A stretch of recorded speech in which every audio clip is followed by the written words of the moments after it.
Nitish ji press वार्ता करके बोले हैं ना कि हम जातिवार जनगणना कराएंगे। कल तो भाजपा के साथ थे तो रोक रहे थे, अब तो आरजेडी के साथ आ गए हो, अब तो नहीं ना रोक रहे हैं। दोनों लोग चिल्ला रहे थे तो देरी किस बात की, विलंब कहीं कारण की जाए, नहीं तो ओम प्रकाश राजभर 27 तारीख को तेरी खाल उधेड़ दूंगा सदन के अंदर, देख लेना वो जो गांधी मैदान पटना में है। सरकार का इलाज फ्री होना चाहिए, ये कानून उत्तर प्रदेश में बनना चाहिए। बताओ बनना चाहिए कि नहीं बनना चाहिए? बनना चाहिए। तीसरा काम हम क्या चाहते हैं, जातियों की गिनती, जातिवार जनगणना। जा रहा हूं 27 तारीख को गरम करने।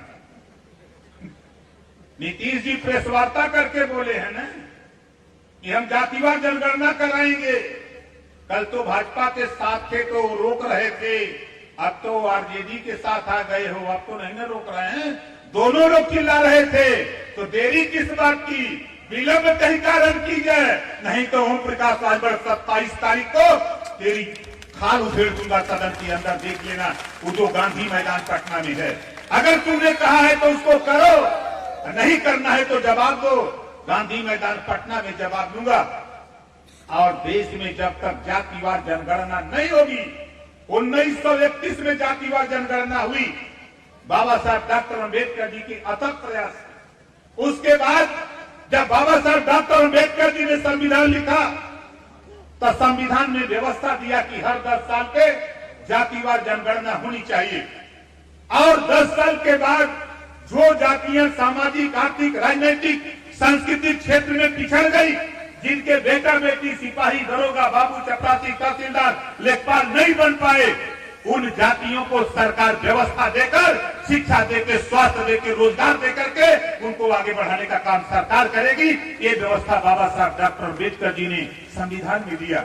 7 दशक बीत गया लेकिन किसी नेता को दिखाई नहीं दे रहा है। इसी नाते 20 साल से हम आवाज उठा रहे हैं कि जब तक जातिवार जनगणना नहीं होगी तब तक सबको बराबर हिस्सेदारी नहीं मिलेगी। तो जातिवार जनगणना कराना हमारा मकसद है। इस नाते आपको मैं परेशान करता हूं, इस नाते करता हूं। चौथी चीज, अभी मैं मुख्यमंत्री से मिला था, एक आदेश आया हाई कोर्ट से 11 मार्च 2022 को एक आदेश आया, भर राजभर जाति को अनुसूचित जनजाति में 2 महीने के अंदर सरकार शामिल करे। 2.5 महीना बीत गया, किसी की हिम्मत नहीं पड़ी। मैंने एक दिन फोन किया मुख्यमंत्री कार्यालय कि ओम प्रकाश राजभर मिलना चाहता है मुख्यमंत्री जी से।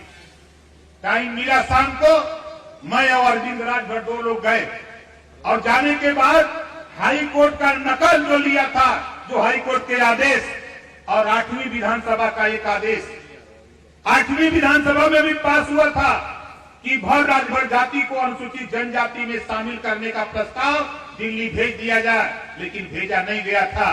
प्रदीप दुबे जैसे मिलकर के उसको नकल निकलवाया और लेके जब मुख्यमंत्री से मिला, उन्होंने अपने चीफ सेक्रेटरी, अपने प्रमुख सचिव मुख्यमंत्री बुलाया, समाज कल्याण पर प्रमुख सचिव को बुलाया और चर्चा किया।